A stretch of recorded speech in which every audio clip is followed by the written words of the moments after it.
India Canada ബന്ധം കൂടുതൽ വഷളാക്കുകയാണ് ചെയ്യുക. അതിൻ്റെ ഒരു കാരണം ഇപ്പോൾ ലോറൻസ് ബിഷ്ണോയി സംഘം കാനഡയിൽ നടത്തിയിട്ടുള്ള വ്യത്യസ്ത ക്രൈമുകളുണ്ട്. അതിൽ കൊലപാതകം മുതൽ ഈ തട്ടിക്കൊണ്ടുപോകൽ, കൊള്ളയടിക്കൽ തുടങ്ങിയ ഒരുപാട് ക്രൈമുകളുണ്ട്.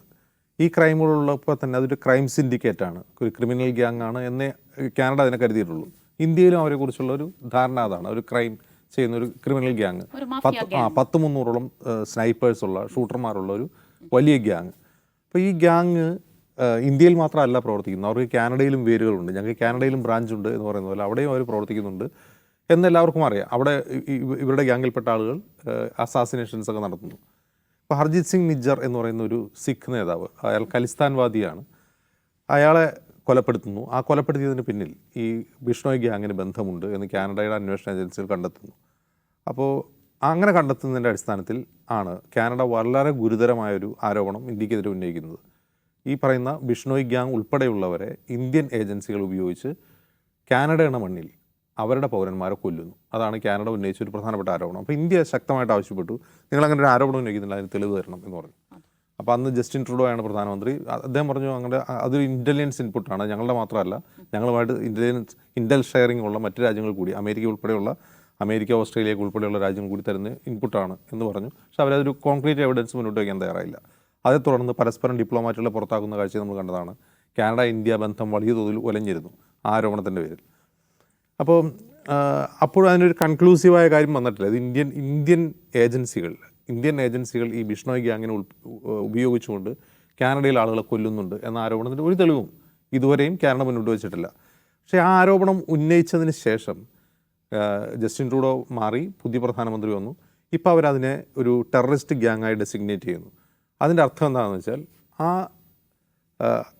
ആ പറയുന്ന ക്രിമിനൽ ഗ്യാങ്ങിലേക്ക് ഒരാളെ റിക്രൂട്ട് ചെയ്യുക, അവർക്ക് സാമ്പത്തിക സഹായം കൊടുക്കുക, ആ ഗ്യാങ്ങിൻ്റേതായ ഏതെങ്കിലും ഭൂമി, വസ്തുക്കൾ, സ്വത്തുക്കൾ കാനഡയിൽ ഉണ്ടാവുക, അവർക്ക് വളരെ പെട്ടെന്ന് അതൊക്കെ സീസ് ചെയ്യാൻ കഴിയും. അവരെ സാമ്പത്തികമായോ അവരെ റിക്രൂട്ട്മെൻറ്റോ സഹായിക്കുന്നവരെ കേസിൽ ഉൾപ്പെടുത്താൻ കഴിയും. അങ്ങനെ ആ ഗ്യാങ്ങിൻ്റെ വളർച്ച തടയാൻ അവർക്ക് കഴിയും എന്നുള്ളതാണ്. അതുമാത്രമല്ല, അതിന് ട്രാൻസ്നാഷണൽ സ്വഭാവം ഉണ്ടെങ്കിൽ, ഇപ്പോൾ ഇന്ത്യയിലും കാനഡയിലും പ്രവർത്തിക്കുന്നുണ്ടെങ്കിൽ അത്തരത്തിലുള്ള ട്രാൻസ്നാഷണൽ സ്വഭാവമുള്ള മൂവ്മെൻറ്റ്സ് അവർക്ക് തടയാൻ പറ്റും എന്നൊക്കെയാണ് അതിൻ്റെ ലക്ഷ്യം. പക്ഷേ യഥാർത്ഥത്തിലുള്ള ലക്ഷ്യം കാനഡ സംശയിക്കുന്ന പോലെ ഇന്ത്യൻ ഏജൻസികൾ ഇവർ ഉപയോഗിക്കുന്നത് തടയുക എന്നുള്ളതാണ്. അതിന് തെളിവൊന്നുമില്ല. അവരങ്ങനെ ഉപയോഗിക്കുന്നുണ്ടെങ്കിൽ, ഇന്ത്യൻ ഏജൻസികൾ അതിന് ഉപയോഗിക്കുന്നില്ല, അത് തടയുക എന്നുള്ളതാണ് യഥാർത്ഥത്തിൽ ഈ ലീഗലൈസേഷൻ്റെ ലക്ഷ്യം. മറ്റൊന്ന്, ഇതിനെതിരെ ഉയർന്നൊരു വിമർശനമുണ്ട്. ഇപ്പോൾ ഒരു ക്രിമിനൽ ഗ്യാങ്, അവനിപ്പോൾ എന്തുമാവട്ടെ, ഒരു ക്രിമിനൽ ഗ്യാങ്ങിന് പ്രത്യേകിച്ച് ഐഡിയോളജി ഒന്നുമില്ല. ഇപ്പോൾ നമുക്കറിയാം, ഈ ബിഷ്ണോയ് ഗ്യാങ്ങിൻ്റെ ഐഡിയോളജി എന്ന് പറഞ്ഞാൽ അവർ ഈ ബിഷ്ണോയ് കമ്മ്യൂണിറ്റി സീക്രഡായിട്ട് കരുതുന്ന ഈ കൃഷ്ണമൃഗത്തെ വേട്ടയാടിയതിന് സൽമാൻ ഖാനെ കൊല്ലുമെന്ന് പ്രഖ്യാപിച്ചുകൊണ്ടാണ് ബിഷ്ണോയ് ഗ്യാങ് ആദ്യ രംഗത്ത് വരുന്നത്. അദ്ദേഹത്തിനെതിരെ ഒന്നിലധികം തവണ കൊലപാതക ശ്രമം നടന്നിട്ടുണ്ട്. അപ്പോൾ അവരുടെ ആ ബിഷ്ണോയ് കമ്മ്യൂണിറ്റിയുടെ ഐഡിയോളജി എന്ന് പറഞ്ഞാൽ അവർ വലിയ പരിസ്ഥിതിവാദികളാണ്, പരിസ്ഥിതിയെ തന്നെ ദൈവമായി കരുതുന്നവരാണ്, കൃഷ്ണമൃഗത്തെ ഒരു വിശുദ്ധ മൃഗമായിട്ട് കാണുന്നവരാണ്. അങ്ങനെ വേറെ ഏതെങ്കിലും തരത്തിലുള്ള ഹെയ്റ്റോ വെറുപ്പോ മറ്റാരെങ്കിലും വെറുക്കുന്ന സ്വഭാവമുള്ള ആളുകളല്ല ബിഷ്ണോയ്. പക്ഷേ ഈ ബിഷ്ണോയ് ഗ്യാങ്ങിൽ നിന്ന് വരുന്നു എന്ന് പറയുന്ന ലോറൻസ് ബിഷ്ണോയ് ചെയ്യുന്ന കൊട്ടേഷനാണ്. അതിനെ രണ്ടിനെയും, ഈ ബിഷ്ണോയ് കമ്മ്യൂണിറ്റിയെയും ലോറൻസ് ബിഷ്ണോയ് ഗ്യാങ്ങിനെയും ഒരുമിച്ച് ചേർക്കുന്നത് ശരിയല്ല. കാരണം രണ്ടുപേരുടെ ലക്ഷ്യവും ഐഡിയോളജി വേറെ വേറെയാണ്. അപ്പോൾ തന്നെ ഈ ലോറൻസ് ബിഷ്ണോയുടെ ഐഡിയോളജി എന്താണ്? അങ്ങനെ ഒരു ഐഡിയോളജി ഉള്ള ഒരു ടീമിനല്ലേ നമ്മൾ ടെററിസ്റ്റ് ഗ്യാങ് ആയിട്ട് കാണാൻ കഴിയുക? അവർക്കങ്ങനെ രാഷ്ട്രീയ ലക്ഷ്യങ്ങളില്ല. പ്രത്യക്ഷത്തിൽ ബിഷ്ണോയ് ഗ്യാങ്ങിന് രാഷ്ട്രീയ ലക്ഷ്യങ്ങളൊന്നുമില്ല, അവരൊരു കൊട്ടേഷൻ ടീമാണ്. അപ്പോൾ അതിനെ ടെറർ ഗ്രൂപ്പായിട്ട് ഡെസിഗ്നേറ്റ് ചെയ്താൽ അതൊരു തെറ്റായ പ്രീസിഡൻസ് വയ്ക്കും എന്ന് കാനഡയിൽ തന്നെ ചിലർ അതിനൊരു വിമർശനം ഉന്നയിക്കുന്നുണ്ട്. കാരണം നാളെ വേറെ ഏതെങ്കിലും ഒരു ഗുണ്ടാ സംഘം വരികയാണ്. അപ്പോൾ ആരെ വേണമെങ്കിലും എപ്പോൾ വേണമെങ്കിലും ടെററിസ്റ്റുകളാക്കാം എന്ന നില വരുന്നത് ശരിയല്ല എന്നാണ് കാനഡയിൽ ഒരു വർഷത്തിൻ്റെ വാദം. അതിൻ്റെ കാരണം എന്താണെന്ന് വെച്ചാൽ, കാനഡ കുറേ കൂടി ജനാധിപത്യമുള്ള രാജ്യമാണ്. മറ്റ് രാജ്യങ്ങളിലാണെങ്കിൽ ഒരുപക്ഷെ അങ്ങനെയുള്ള വാദങ്ങൾ ഉയരില്ല. അങ്ങനെ വാദം ഉയർത്തുന്നവരെ ദേശവിരുദ്ധരായിട്ട് പ്രഖ്യാപിക്കുകയായിരുന്നു. പക്ഷേ കാനഡയിൽ അങ്ങനെയല്ല. അങ്ങനെയുള്ള വാദങ്ങൾ ഉന്നയിക്കാൻ കൂടി സ്വാതന്ത്ര്യമുള്ളൊരു സ്ഥലമാണത്. അപ്പോൾ അങ്ങനെ ചെയ്ത് ശരിയല്ല എന്ന വാദം കാനഡയിൽ തന്നെയുണ്ട്. ഇതിൻ്റെ ഒരു പ്രധാനപ്പെട്ട ഇംപ്ലിക്കേഷൻ ഇതാണ്. നമ്മൾ മുമ്പ് സംസാരിച്ച ഇന്ത്യ കാനഡ ബന്ധം ഉലയാൻ കാരണമായ ഇത്തരം ഗ്യാങ്ങുകളെ ഇന്ത്യൻ ഏജൻസികൾ ഉപയോഗിക്കുന്ന കാനഡയുടെ ആക്ഷേപത്തിൽ അവരിപ്പോഴും ഉറച്ചു നിൽക്കുന്നു എന്നുള്ളതാണ് യഥാർത്ഥത്തിലുള്ള പ്രശ്നം.